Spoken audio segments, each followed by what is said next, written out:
कहते हैं कि दान पुण्य, धर्मार्थ, सेवा करना ये भी अपने आप में एक व्यापार है और इस व्यापार की समझ सिर्फ इस व्यापार करने वाले को ही आती है। तो हमारी आज की कहानी ऐसे ही दो लोगों के बारे में है जो धर्मार्थ करने का, दान पुण्य करने का सोचते हैं, लेकिन उनका ये धर्मार्थ उन्हें कहां लेकर जाता है, ये बात देखने और सुनने लायक है। तो चलिए शुरू करते हैं।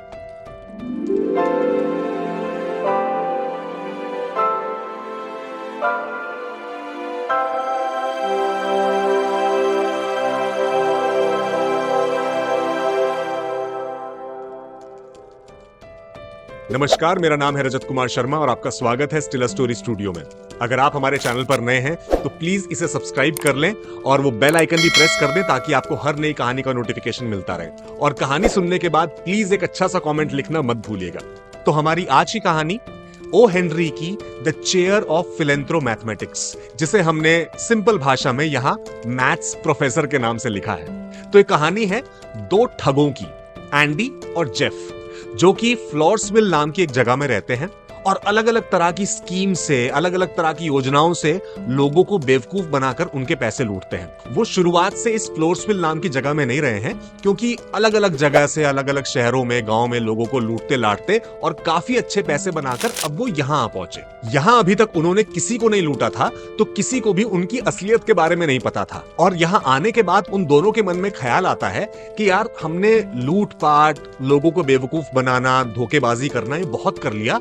अब हमारे पास इतना सारा पैसा इकट्ठा हो गया है, हमें जीवन में कुछ अच्छा काम करना चाहिए। तो अब वो दोनों ये अच्छा काम करने के लिए अलग अलग तरीके सोचने लगते हैं कि कहीं कुछ दान पुण्य कर दें, भूखे लोगों को खाना खिला दें, बेघरों के लिए घर बनवा दें, लेकिन कुछ भी उन्हें जमता नहीं है। और फिर एक दिन अचानक उन्हें खाली बिल्डिंग नजर आती है और उस बिल्डिंग के बारे में पूछने पर उन्हें पता चलता है कि बिल्डिंग कई सालों से खाली पड़ी है, क्योंकि इसके ओनर ने इसी बिल्डिंग के ऊपर से छलांग लगाकर जान दे दी थी। क्योंकि उसे कुछ पैसे की तंगी थी, इस बिल्डिंग का वो ज्यादा कुछ कर नहीं पाया, तो तब से बिल्डिंग बेकार पड़ी है।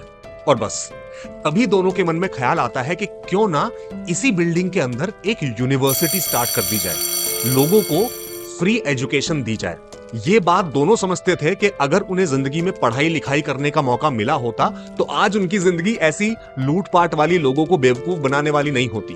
तो इसीलिए इस बात को समझते हुए उन्होंने डिसाइड किया कि ठीक है, अब दुनिया की लोगों की भलाई हम पढ़ाई के माध्यम से करेंगे, हम एक फ्री यूनिवर्सिटी ओपन करेंगे। और बस वो फौरन उस बिल्डिंग की डील फाइनल करते हैं, उसे खरीदते हैं, उसकी मरम्मत करानी शुरू करते हैं, उसमें डेंटिंग, पेंटिंग, जितना भी काम होता है, अलग अलग तरह के क्लासरूम्स बनाए जाते हैं, सेमिनार हॉल बनाए जाते हैं, ऑडिटोरियम बनाया जाता है, क्योंकि उनके पास बहुत अच्छा पैसा था ये सब करने के लिए। और फिर न्यूज़पेपर्स में एडवर्टीजमेंट्स आने शुरू होते हैं कि फ्लोर्सविल में एक फ्री एजुकेशन यूनिवर्सिटी के लिए प्रोफेसर्स की, टीचर्स की रिक्वायरमेंट है और प्रोफेसर्स और टीचर्स को अच्छी खासी सैलरी दी जाएगी। देखते ही देखते अब उस यूनिवर्सिटी में काम करने के लिए प्रोफेसर्स की, टीचर्स की लाइन लगने लगती है और साथ ही साथ वहां पढ़ने के लिए बच्चों की भी लाइन लगने लगती है, क्योंकि फ्री एजुकेशन किसे नहीं चाहिए, हर तरह का बच्चा वहां पढ़ना चाहता था। और देखते ही देखते कुछ ही महीनों में फ्लोर्सविल में एक इतनी बड़ी फुल फ्लेजेड यूनिवर्सिटी बन गई।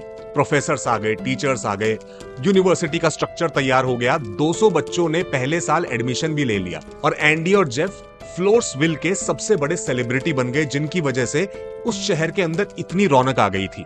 वहां पर इस यूनिवर्सिटी की वजह से नए नए रोजगार पैदा होने लगे थे। लोगों ने नए रेस्टोरेंट्स खोल लिए, कैफे खोल लिए, सैलून्स खुल गए, बुक शॉप्स खुल गई। कॉलेज स्टूडेंट्स के रहने और लाइफस्टाइल के हिसाब से अलग अलग तरह के बिजनेसेस वहां पर शुरू हो गए। और इस सब के चलते एंडी और जेफ जब सड़क पर निकला करते थे तो लोग उनके सामने ऐसे सर झुका लिया करते थे जैसे कि वो अमेरिका के प्रेसिडेंट्स हो। एक से एक अच्छे प्रोफेसर्स वहां आ गए, स्टूडेंट्स तो आ ही चुके थे, पढ़ाई अच्छी तरह से चल निकली और धीरे धीरे अब उस यूनिवर्सिटी का नाम होने लगा। लेकिन एक समस्या थी, इस यूनिवर्सिटी की कमाई का कोई जरिया नहीं था, क्योंकि एजुकेशन फ्री थी तो किसी स्टूडेंट से आप फीस नहीं ले रहे थे, उल्टा प्रोफेसर्स को, टीचर्स को सैलरी देनी पड़ रही थी। तो अब धीरे धीरे करके एंडी और जेफ को लगने लगा कि भाई, अगर इसी तरह से खर्चा होता गया तो शायद हमारे पास बहुत ज्यादा बैलेंस नहीं बचेगा, हम बहुत लंबे समय तक इस काम को नहीं कर पाएंगे। तो हमें कुछ तो जरिया ढूंढना पड़ेगा कि भाई पैसे का इनफ्लो भी बना रहे और ये चैरिटी भी चलती रहे, दुनिया की सेवा भी हम करते रहे। इसी बीच एक दिन अचानक जेफ गुस्से से दंदनाता हुआ एंडी के ऑफिस में दाखिल हुआ और उसने बैंक की पासबुक टेबल पर पटकते हुए कहा, एंडी, तुम्हें मालूम है हमारे अकाउंट में कितने डॉलर्स बचे हैं? एंडी ने अपना सर उठाया और कहा, भाई मुझे एग्जैक्टली तो नहीं पता, लेकिन मेरे हिसाब से कुछ 16-17 हजार के राउंड होंगे। उसने कहा, पासबुक उठाकर देखो, केवल $850 बचे हैं।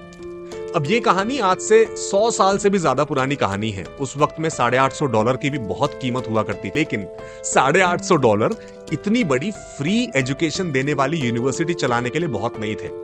तो जब एंडी ने पासबुक देखी और देखा वाकई में अब सिर्फ $850 बचे हैं, तो उसके भी होश फाख्ता हो गए। और अब जो एक थॉट दोनों के अंदर पहले से बन रही थी कि भाई हमें कहीं ना कहीं से कुछ कमाई का साधन बनाना पड़ेगा, तो अब तो हाई टाइम आ गया कि भाई कुछ ना कुछ करना पड़ेगा, वरना ये दान पुण्य, ये चैरिटी ज्यादा दिनों तक चल नहीं पाएगी। खैर, दोनों अब इस बारे में सोचने लगे कि क्या कर सकते हैं, कहां से पैसा ला सकते हैं, किस तरह से खर्चा कम किया जाए, किस तरह से कमाई बढ़ाई जाए। इतने में ही एक दिन अचानक जेफ ने न्यूज़पेपर में एक और ऐड देखा, जो कि उनकी यूनिवर्सिटी के नाम पर निकाला गया था कि यूनिवर्सिटी में एक मैथमेटिक्स प्रोफेसर की रिक्वायरमेंट है और उसे यूनिवर्सिटी 1 हफ्ते का $100 पे करेगी। अब जैसे ही जेफ ने ऐड देखा, वो दौड़ते हुए एंडी के रूम में पहुंचा और गुस्से से उसने कहा कि एंडी, ये एडवर्टीजमेंट तुमने छपवाया है? तो एंडी ने कहा, हाँ मैंने छपवाया है। उसने कहा, तुम्हारा दिमाग खराब है, हमारे पास कुल मिलाकर $850 बैंक में बचे हैं और तुम ये $100 पर वीक का प्रोफेसर हायर करने की बात कर रहे हो। तो एंडी ने उसे कहा कि देखो मेरी बात सुनो, ये सब तुम मुझ पर छोड़ दो, मेरे दिमाग में कुछ प्लान है, मैं कुछ कर रहा हूं, तुम फिक्र मत करो। उसने कहा, नहीं मैं ये सब बिल्कुल बर्दाश्त नहीं करूंगा, ये इतना फिजूल खर्चा अब नहीं चल पाएगा, केवल $850 बचे हमारे पास। तो एंडी ने कहा, चलो तुम गुस्सा छोड़ो, अभी चलो कुछ देर बाहर टहल कर आते हैं। तो जेफ का मन नहीं था बाहर टहलने जाने का, लेकिन एंडी उसे ले गए और चलते चलते वो पहुंचे बाजार के बीच में। अब अंधेरा हो चुका था, शाम ढलने लगी थी और उन्होंने देखा कि उनकी यूनिवर्सिटी के स्टूडेंट्स वही मार्केट के कसिनोज में जाकर जुआ खेल रहे हैं। एंडी ये बात पहले से जानता था, वो बस जेफ को दिखाने के लिए लाया था कि देखो ये क्या चल रहा है, हम लोग फ्री के एजुकेशन प्रोवाइड कर रहे हैं और हमारे स्टूडेंट्स एक्चुअल में बहुत रईस घरों से, बहुत अमीर घरों से आते हैं। किसी के पिता स्टॉक ब्रोकर हैं, किसी के पिता लैंडलॉर्ड हैं, किसी के पिता गवर्नमेंट ऑफिसर हैं और ऐसे ऐसे बच्चे यहां आकर फ्री एजुकेशन ले रहे हैं।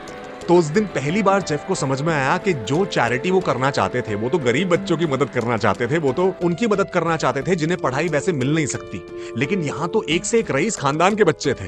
तो ये देखने के बाद जेफ थोड़ा मायूस हो गया और एंडी उसे वापस ले आया।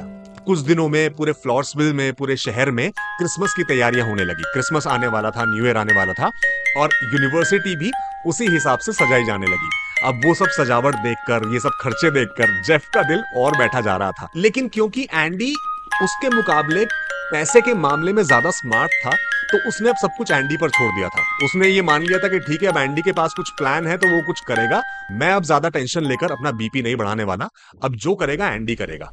तो धीरे धीरे क्रिसमस सेलिब्रेशन स्टार्ट हुई, न्यू ईयर सेलिब्रेशन स्टार्ट हुई। हर रोज कुछ ना कुछ नया इवेंट, नया प्रोग्राम कैंपस में हुआ करता था और बस उसके बाद सब लोग अच्छी तरह सेलिब्रेट करते और देखते देखते क्रिसमस, न्यू ईयर पूरा वीक अच्छी तरह सेलिब्रेट हो गया। अब न्यू ईयर वाली रात जब जेफ वापस घर पहुंचा तो उसने देखा कि एंडी के रूम की लाइट अब भी जल रही थी। काफी देर हो चुकी थी और एंडी जल्दी सोकर जल्दी उठने वालों में था, लेकिन उसके रूम की लाइट अब भी जल रही थी और उसे किसी और आदमी के भी बात करने की आवाज आ रही थी। तो वो चलकर उसके रूम तक गया और जैसे ही उसने दरवाजा खोला तो देखा कि एंडी बेड पर एक नोटों से भरे हुए बैग के साथ बैठा है। और जैसे ही एंडी ने जेफ की तरफ देखा, उसने तुरंत उससे कहा कि ये लो, आ गया फंड फ्री एजुकेशन यूनिवर्सिटी चलाने का। जेफ देखकर हैरान था कि इतना सारा पैसा एंडी के पास आया कैसे, और ये जो दूसरा आदमी इस रूम में मौजूद है, ये कौन आदमी है। तो एंडी ने उसे आराम से बिठाया और उसे पूरा मामला समझाया। एंडी ने उसे बताया कि ये शख्स कोई और नहीं, ये वही मैथ्स प्रोफेसर है जिसकी हायरिंग के लिए मैंने एडवर्टीजमेंट पेपर में दिया था। और उसने बताया कि मैंने इन्हें एक्चुअल में यूनिवर्सिटी के लिए हायर नहीं किया था, इन्हें मैंने हायर किया था उन कसिनोज में जाकर एज अ डीलर काम करने के लिए, जहां पर हमारी यूनिवर्सिटी के स्टूडेंट्स जाकर जुआ खेलते हैं। तो जेफ ने कहा मतलब?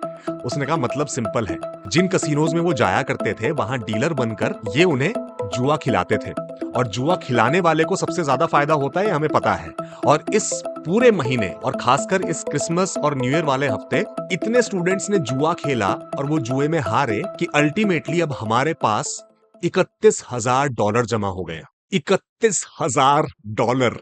ये सुनते ही जेफ की आंखें खुल गई उसने कहा तुम क्या बात कर रहे हो, $31,000? तो एंडी ने जवाब दिया हाँ, $31,000। और ऐसा नहीं है कि बस ये एक बार $31,000 हमने कमा लिए। अब मुझे मालूम है कि कैसे मुझे अपने स्टूडेंट से जुआ खिलवाकर उन्हें लूटकर ये पैसा कमाना है। अब यूनिवर्सिटी के पास, हमारे पास कभी भी फंड्स की कमी नहीं होगी। और बस दोनों ने एक दूसरे को हैप्पी न्यू ईयर विश किया, साथ ही में मैथ्स प्रोफेसर जो वहां खड़े थे उन्हें हैप्पी न्यू ईयर विश किया, और बड़े आराम से उसके बाद अपनी फ्री एजुकेशन यूनिवर्सिटी चलाई।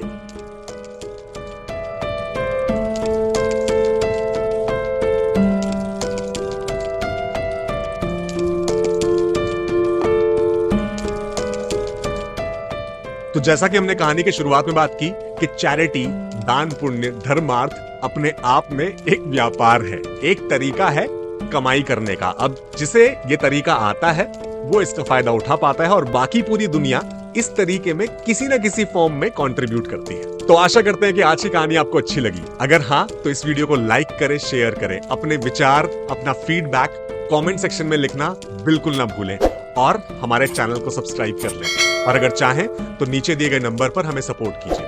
आपका थोड़ा सा कंट्रीब्यूशन भी हमारे लिए बहुत बड़ा सपोर्ट है। जल्द मिलेंगे एक नई कहानी के साथ, तब तक के लिए नमस्कार।